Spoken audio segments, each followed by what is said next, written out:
আমরা 5 বছর পর। প্রচারে বেরিয়ে রুটি বেলতে দেখা গেল হুগলির পরশুরার তৃণমূল প্রার্থী পার্থ হাজারিকে। ভোটারের দাড়ি কমিয়ে দিলেন বীরভূমের গোপরাজপুরের বিজেপি প্রার্থী অরুণ কুমার সাহা।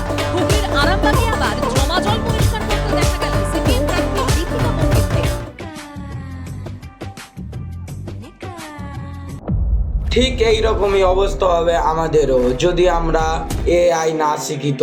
যেমনটা এরা 5 বছর ধরে কোনো কিছু না করার পর জনতার কাছে যখন ভোট চাইতে যাচ্ছে তখন তার আগে হাঁড়ি বাসন মাজতে হচ্ছে, ঠিক তেমনই আমরা যখন 5 বছর পর এআই অতিরিক্ত বুম হয়ে যাবে তখন আমরা যদি জব নিতে যাই তাহলে আমাদের অবস্থাও ঠিক এই রকম হবে। তবে কি আপনার জব এআই নিয়ে নেবে?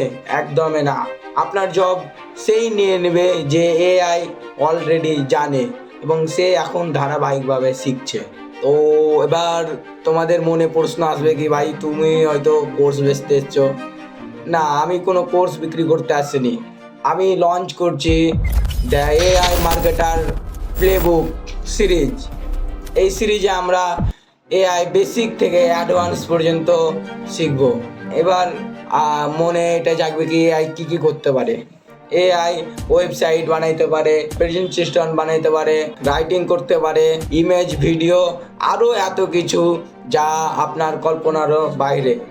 এখন আবার এআই এজেন্টও আছে। তো আগামী এপিসোডে দেখা হচ্ছে, ততক্ষণের জন্য ফলো করে নাও, কারণ এই সিরিজটা ইন্টারেস্টিং হতে চলেছে।